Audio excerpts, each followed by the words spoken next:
In the far reaches of Eastern Europe lies a hidden gem coveted by many, Kaliningrad. This tiny piece of Russian territory, nestled snugly between Poland and Lithuania, might seem inconspicuous at first glance, but that is very much not the case. Kaliningrad is a land rich with history, brimming with amber-laden shores and quaint cobblestone streets. Yet beneath its picturesque facade lies a strategic powerhouse, a linchpin in Russia's grand design.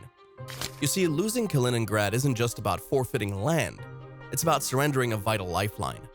From its strategic position, Russia commands access to the Baltic Sea, ensuring a grip on crucial maritime routes.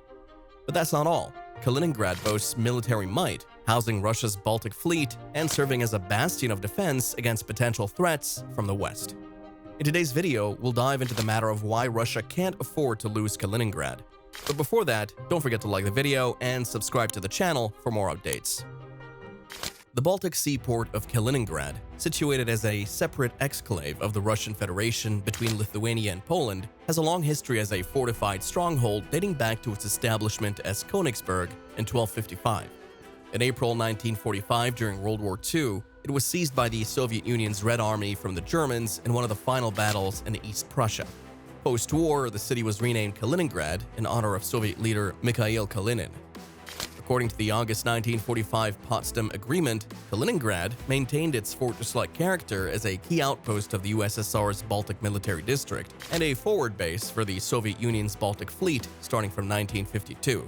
Notable incidents involving Soviet naval vessels, such as the mutiny of the frigate Storozhevoy in November 1975 and the grounding of the S-363 submarine off the Swedish naval port of Karlskrona in 1981, occurred within the Baltic Fleet.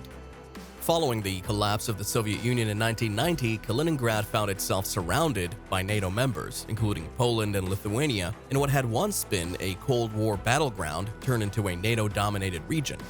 Facing NATO's expanding influence, especially during the presidency of Vladimir Putin, Kaliningrad has been fortified anew, armed with cruise missiles, surface-to-air missile batteries, upcoming submarines for the Baltic Fleet, and even nuclear weapons. This raises a crucial question. Is Kaliningrad a formidable Russian fortress projecting anti-access area denial capabilities, threatening the safe passage of the Baltic Sea and the security of nearby Baltic states? Or is it akin to a solitary outpost surrounded by adversaries, akin to the fate of the Alamo in 1836, before its defenders were overwhelmed during the Texas Revolution? From the 1990s until early 2016, the military presence in Kaliningrad was relatively modest. However, by 2021, there was a substantial increase in military strength, with a wide array of heavy weaponry including missiles, warships, armored vehicles, and troops.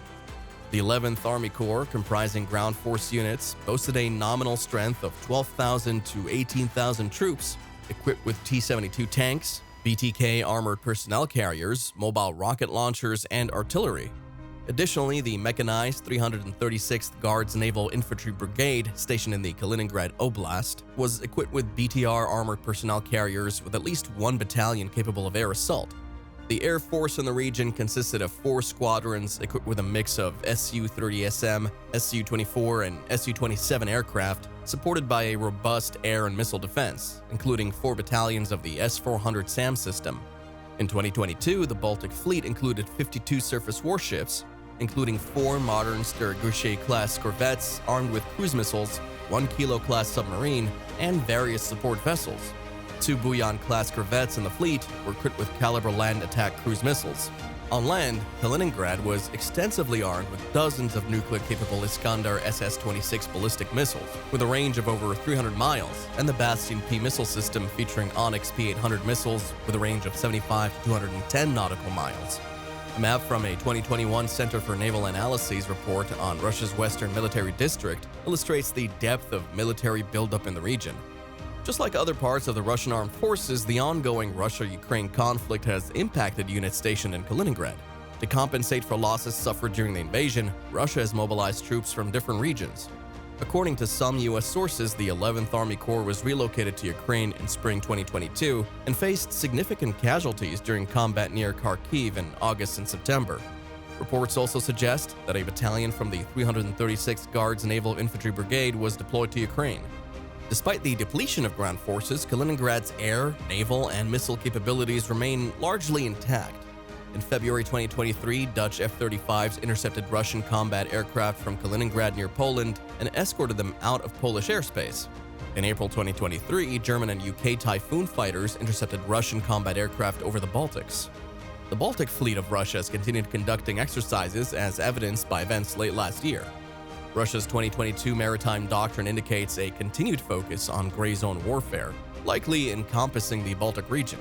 Notably, the Russian submarine force, considered one of the most capable branches, remains unaffected by the Russia-Ukraine conflict. Although the Baltic Fleet currently operates one operational Kilo-class submarine, it could potentially deploy up to 6 advanced Lada-class submarines if construction continues. Given the significant military assets and strategic importance of Kaliningrad, Russia cannot afford to lose control over it. Although the land-based forces in Kaliningrad may have been reduced in number, the region still possesses formidable weaponry capable of posing a threat to NATO's resupply efforts for the Baltic states, including Finland as members of the alliance. With a limited submarine fleet, much of the Russian threat from Kaliningrad lies in its air and missile capabilities. Research, particularly from the Swedish Defense Research Agency, highlights the importance of Russian ground-based radars and aircraft in controlling surface-to-air missile operations in the eastern Baltic region. Disrupting these elements of the Russian reconnaissance and strike complex could significantly impair the range and effectiveness of their missile forces. Despite the risk posed by Russian missiles, NATO members Poland and Lithuania, which border Kaliningrad and Belarus through the 100-kilometer Suwalki Gap, remain watchful against potential Russian aggression. Lithuania views the Kaliningrad Oblast as the biggest threat in the region, while Poland is concerned about possible artillery and missile attacks from Kaliningrad targeting NATO nations. Recently, Poland deployed a US-made HIMARS rocket battery near the Kaliningrad border to signal ongoing apprehension regarding Russian aggression. Poland is also enhancing its ground forces with new mechanized units capable of countering threats from Kaliningrad. NATO has long suspected that Kaliningrad serves as a deployment site for Russian nuclear weapons, further heightening security tensions in the Baltic region. Kaliningrad holds strategic importance for Russia as the sole year-round ice-free port of the Baltic Fleet. Although the presence of Russian ground forces in the region has diminished, this introduces risks to any Russian operations in the area and reduces the immediate ground-based threat to Poland and Lithuania. While Russian troops may not directly menace the Suwalki Gap, aircraft, missiles, and warships stationed in Kaliningrad could still hinder NATO's resupply efforts.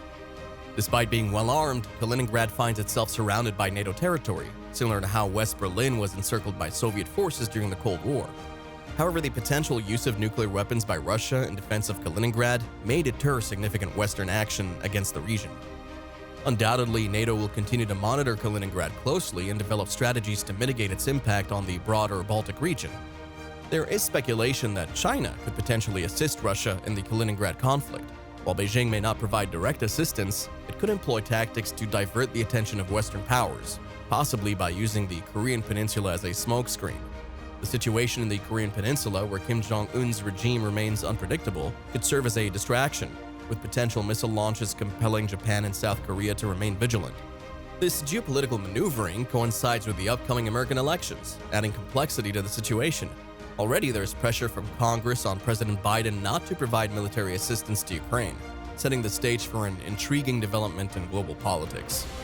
Western powers may attempt to pressure Russia by providing military support to Ukraine in order to weaken Russia's hold on Kaliningrad, but achieving this objective may prove challenging.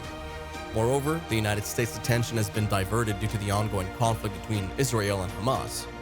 While the US could leverage NATO to exert pressure on Russia, President Putin is astute and recognizes the strategic significance of the area.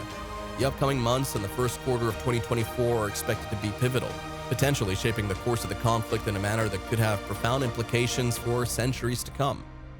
As we reach the end of the video, what are your thoughts on this? Do you believe Putin can safeguard Kaliningrad, or is there a risk of Ukraine launching an attack on this significant area?